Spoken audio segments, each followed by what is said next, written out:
Mega প্রকল্প 3 বছরে লাগছে 11 বছর। হ্যাঁ, ঠিকই শুনেছেন, যেই শহরকে বাঁচাতে বরাদ্দ হয়েছে হাজার হাজার কোটি টাকা, সেই শহরেই সামান্য বৃষ্টিতে ড্রেনে ভেসে যাচ্ছে মানুষের জীবন। পাহাড় ধসে ঝরছে অসংখ্য তাজা প্রাণ, ডুবছে মেগা সিটি, আর সেই সাথে পানিতে তলিয়ে যাচ্ছে আপনাদের ট্যাক্সের কোটি কোটি টাকা। আজ আমরা হিসাব মেলাবো উন্নয়নের নামে সেই মহাযজ্ঞের পর কোথায় সেই টাকা, কোথায় সেই উন্নয়ন। চলুন দেশের প্রথম সারির গণমাধ্যমগুলোর পাতা আর সরকারি ফাইল ঘেটে বাজেটের আসল চেহারাটা একটু দেখে নেওয়া যাক।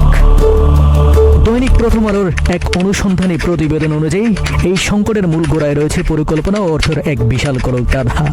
2017 সালের আগস্টে যখন সিরিয়া চট্টগ্রামের জলাবদ্ধতা নিরসনের মূল মেগা প্রকল্পটির হাতে নেয়, তখন তার মূল ব্যয় ছিল 5,616 কোটি টাকা।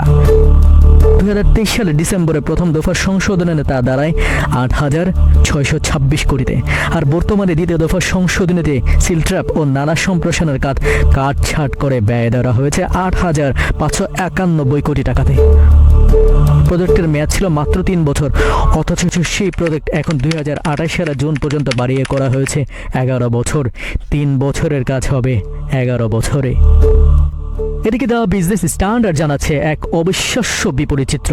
যেখানে শহরে ডুবে একাকার, সেখানে চট্টগ্রাম সিটি কর্পোরেশন নতুন করে 3,549 কোটি টাকার একটি মাস্টার প্ল্যান প্রস্তাব করেছে। তাদের পরিকল্পনা 21টি খাল উদ্ধার করে থাইল্যান্ডের আদলে শহরে ফ্লোটিং মার্কেট বা ভাসমান পর্যটন কেন্দ্র বানানো। আবার দৈনিক সমকাল এক কঠোর ও যুক্তির প্রশ্ন ছুড়ে দিয়েছে। তাদের প্রতিবেদন অনুযায়ী সিরিয়া, চসিক এবং পাওবমিনে মোট 4টি প্রকল্পে মোট 14,257 কোটি থেকে 14,399 কোটি টাকা ব্যয় করছে। এর মধ্যে পাওবর 1,620 কোটি টাকার সুইচগেট প্রকল্প এবং সিডি এবং কর্ণফুলী তীরে 2,779 কোটি টাকার প্রকল্প রয়েছে।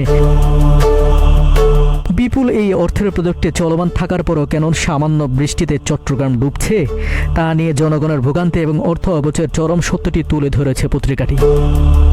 আপনারা স্ক্রিনে যা দেখছেন, এটি কোনো প্রলয়ঙ্কারী বন্যার দৃশ্য নয়। এটি জুলাই 2026-এর ঢাকা আর দেশের অর্থনীতির হৃৎপিণ্ড চট্টগ্রামের চিত্র। পতেঙ্গা আবহাওয়া অফিসের রেকর্ড অনুযায়ী মাত্র 24 ঘন্টায় 283 থেকে 286 মিলিমিটার বৃষ্টিপাতেই থমকে গেছে কোটি মানুষের জীবন।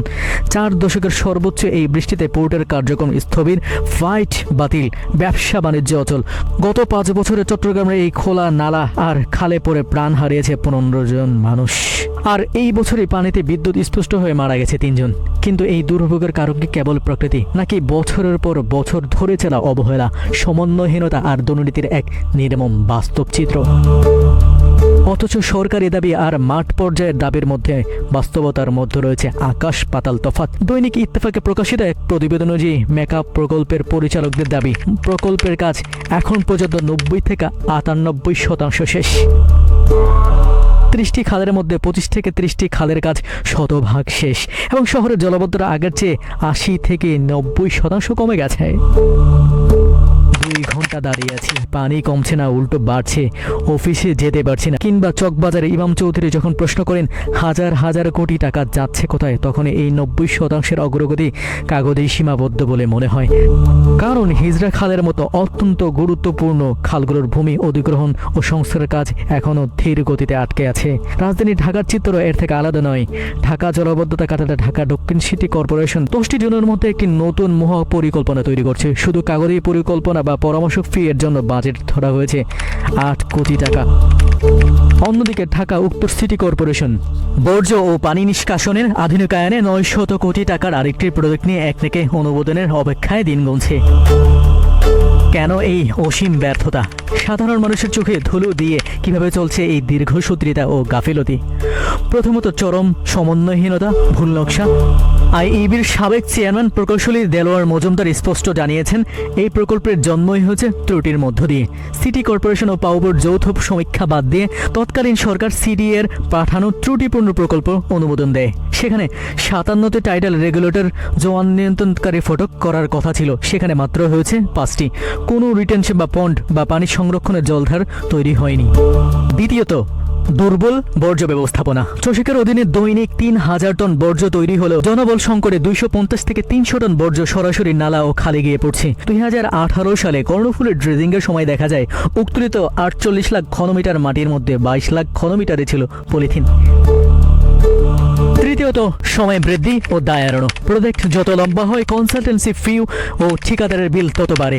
সিডিএর নিজস্ব তহবিল ও ঋণের জটিলতার কারণে 3 বছরের কাজ টানা 11 পেছনের মূল কারণ হিসেবে এই আর্থিক অবস্থাকে দায়ী করা হয়। আর এদিকে চট্টগ্রাম সিটি কর্পোরেশনের মেয়র শাহাদাত হোসেনের দাবি, পূর্ণ ও নড়বড়ে যন্ত্রপাতি দিয়ে ড্রেন পরিষ্কার করা অসম্ভব, অথচ 400 কোটি টাকার যন্ত্রপাতি বাজেট চেয়েও মিলছে না বরাদ্দ। উপরন্তু ফাইল আটকে আছে উপদেষ্টাদের দপ্তরে। অধ্যাপক ডক্টর ইকবাল সরোয়ার ও উপদেষ্টা মোহাম্মদ ফাউজুল কবির খানের পরামর্শ অনুযায়ী এর সমাধান রয়েছে। তারা বলেন, পাহাড় কাটা সম্পূর্ণ বন্ধ করা, কেননা পাহাড় কাটার ফলে বালু এসে খালের তলদেশ ভরাট করে ফেলছে। তাই জেলা প্রশাসন ও পুলিশকে কঠোর ব্যবস্থা নিতে হবে এবং অবৈধ দখলদারদের বিদ্যুৎ ও ওয়াসা সংযোগ কাটতে হবে। জলাশয় ও পুকুর সুরক্ষা। 1991 সালে চট্টগ্রামে 19,250টি জলাশয় ছিল, যা কমে এখন মাত্র 4,523টিতে ঠেকেছে। প্রতি বছর 10% হারে পুকুর ভরাট বন্ধ করতে হবে 2000 সালের আইন কঠোরভাবে প্রয়োগ করে, নতুবা প্রতি বছর $31 মিলিয়ন যে ক্ষতি হচ্ছে তা দেশের জিডিপির 0.2% কমিয়ে দিচ্ছে। সমন্বিত ড্রেনেজ মাস্টার প্ল্যান, সিডিএ, চৌশিক ও ওয়াসা পাউবকে ব্লেম দেয়া বন্ধ করতে হবে। একটি সমন্বয় কমিটির অধীনে কাজ করতে হবে। বাকি 21টি খালের সংস্কার দ্রুত করতে হবে। পলিথিন ও বর্জ্য ড্যাম্পিং নিয়ন্ত্রণ, খালের মুখে বর্জ্য নিক্ষেপ কঠোরভাবে নিয়ন্ত্রণ করতে হবে। খালের মুখে বর্জ্য নিক্ষেপ করা কঠোরভাবে নিয়ন্ত্রণ করতে হবে এবং নির্দিষ্ট স্থানে ময়লা ফেলার অভ্যাস গড়ে তুলতে হবে। নির্দিষ্ট স্থানে ময়লা ফেলার জন্য ভ্রাম্যমাণ আদালত ও নির্বাহী ম্যাজিস্ট্রেট নিয়োগ করতে হবে। কাজের আধুনিকায়ন, চৌশিককে আধুনিক যন্ত্রপাতি কিনে দিতে হবে। নিয়মিত মেনটেন্যান্স ড্রেজিং করতে হবে।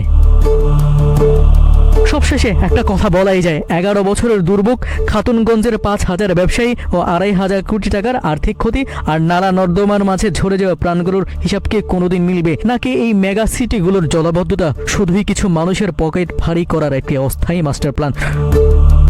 সাবেক উপদেষ্টা ডক্টর মোহাম্মদ ইউনূস এবং বর্তমান সরকারের সাম্প্রতিক কঠোর নির্দেশনায় হয়তো কিছুটা আশার আলো দেখা যাচ্ছে, কিন্তু যতদিন পর্যন্ত কাজের জবাবদিহিতা নিশ্চিত না হবে ততদিন এই শহরগুলো শুধু পানিতে নয়, ডুববে অব্যবস্থাপনার এক গভীর সাগরে। আর সাধারণ মানুষ ট্যাক্সের টাকা দিয়ে উন্নয়নের এই জোয়ারে এইভাবেই শুধু হাবুডুবু খেতে থাকবে। মেহেদী হাসান, নাগরিক টিভি।